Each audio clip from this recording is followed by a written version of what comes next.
ராம் ராம், வாழ்க வளமுடன். Voice of காஞ்சி நேயர் அனைவருக்கும் இனிய மாலை வணக்கம்.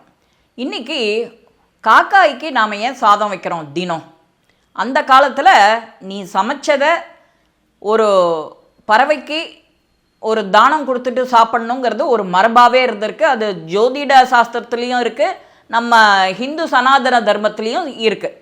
ஆனால் நம்ம நாளடைவில் ஒரு அமாவாசை அன்னைக்கு வைக்கிறோம், இல்லைன்னா ஒரு தவசம் திங்கள் அந்த மாதிரி ஒரு நாளைக்கு தான் அந்த காக்காய்க்கு சாதம் வைக்கிறோம்.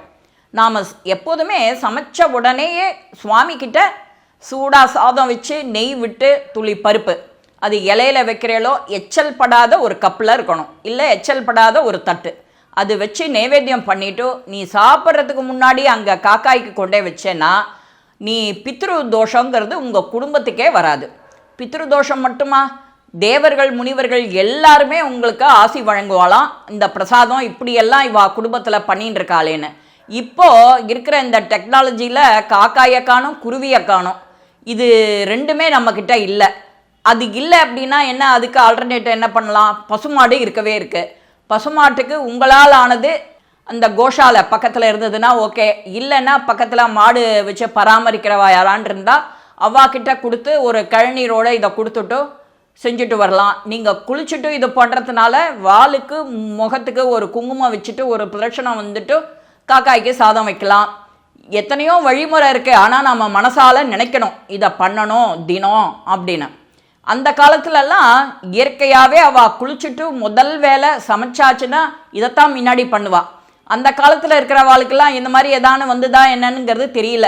இப்போ இந்த காலத்தில் நொடிக்கு 100 தடவை நாம் டாக்டர்கிட்ட போகிறோம். டாக்டர்கிட்ட போகிறதோடு இல்லை, தெருவுக்கு ஹாஸ்பிட்டல் நிறையா இருக்குது, காலேஜஸ் நிறையா இருக்குது, அதே போல் ஃபர்டிலிட்டி சென்டரும் நிறையா ஆகிடுது. இது எல்லாமே என்னத்தினால?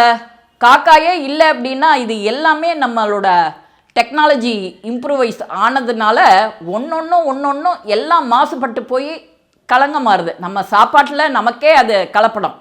அப்படி இருக்கும்போது நாம் இந்த பழக்கத்தெல்லாம் விடாமல் அட்லீஸ்ட் பண்ணி நினைவு கூர்ந்துட்டு எல்லாருக்கும் நீ பண்ணுறியோ இல்லையோ நீ செஞ்சு காட்டணும். உன் தலைமுறைக்கு நீ உங்கள் வீட்டில் செஞ்சு காட்டணும்.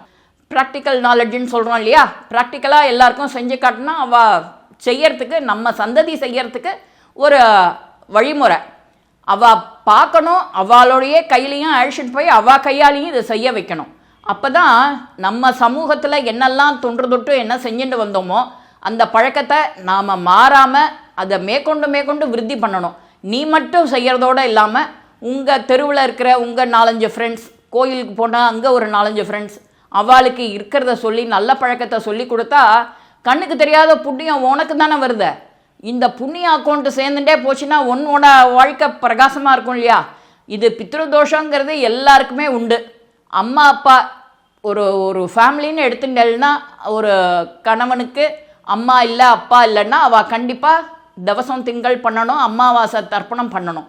அது பண்ண முடியல அப்படின்னா இதெல்லாம் நேச்சுரலாகவே கார்த்தால சமைச்ச உடனே சாதம் வச்சுட்டேன்னா அந்த பித்ருதோஷம் எப்பேற்பட்டதும் நம்மளை அண்டாது. அதோட நம்ம அஷ்டதிக் பாலகர்கள்னு சொல்கிறோம் இல்லையா, அதே போல் தேவர்கள் முனிவர்கள் இந்திராதி தேவர்கள் யார் இருக்காலோ எல்லாரும் சந்தோஷமாக நீ நன்னா இருப்பேன்னு சொல்லும்போதே நீ வார்த்தை ஏதானு ஒன்று பேசினாலே அஷ்டதிக் பாலகர்கள்லாம் என்ன சொல்லுவா, ததாஸ்துன்னா அப்படியே ஆகட்டும். அதனால நீ அது நல்லதை பேச நல்லதை செய்ய அப்படின்னு அந்த காலத்தில் அதெல்லாம் சொல்லிகிட்டே இருப்பா. இந்த காலத்து குழந்தைகளுக்கு நாம் செய்யணும், அது செஞ்சு காட்டணும்னா நாம் தான் முன்னுதாரணமாக இருக்கணும். இந்த காக்காய்க்கு சாதம் வைக்கிற இந்த பழக்கம் இப்போ தினம் வைக்கிறத மாறி போய் அமாவாசை தவசம் திங்கள்னு ஆரம்பிச்சுட்டோம். இது காக்கையும் நம்மக்கிட்ட நிறையா குறைஞ்சி போயிடுது. அதுக்கு ஆல்டர்னேட்டு கோமாதாக்கு பண்ணலாம். கோமாதா குலமாத்தான்னு சொல்கிறோம். இந்த மாதிரி கோமாதாவை வளர்த்தாலே நமக்கு புண்ணியம். பசுக்களோட வயத்திலேயே எல்லாரும் இருக்கா, தேவர்கள் முனிவர்கள் இந்திரா சந்திரன் எல்லாரும் இருக்கா. அது எல்லாரோட ஆசீர்வாதம் உனக்கு கிடைக்கும். அதனால் உன்னால் முடியறதோ முடியலையோ ஒரு 10 ரூபாய்க்கு ஒரு அகத்திக்கீரை வாங்கி கொடுத்தாலே போகும். நீ இதுதான் செய்யணும் அதுதான் செய்யணும் யாரும் கம்பல் பண்ணலை. அந்த காலத்தில் சாஸ்திரம் சொல்லியிருக்கா, உனக்கு செய்ய தெரியல செய்ய முடியல. இப்போ அந்த மாதிரி வசதியும் குறைஞ்சி போயிடுத்து. ஸோ இதை நீங்கள் உனக்கு செய்ய முடியும், செய்யலாம். இந்த பதிவு உங்கள் எல்லாருக்குமே பிடிச்சிருக்கோம். லைக் பண்ணுங்க, ஷேர் பண்ணுங்க, பெல் பட்டனை கிளிக் பண்ணுங்க, சப்ஸ்கிரைப் பண்ணுங்க, கமெண்ட்ஸ் பாக்ஸில் கமெண்ட்ஸ் போடுங்க. ஸ்ரீ மகாபெரிவா திருவடிகளே சரணம். நல்லதே நடக்கும். ஆனந்தமாக இருப்போம் நண்பர்களே. வாழ்க வளமுடன்.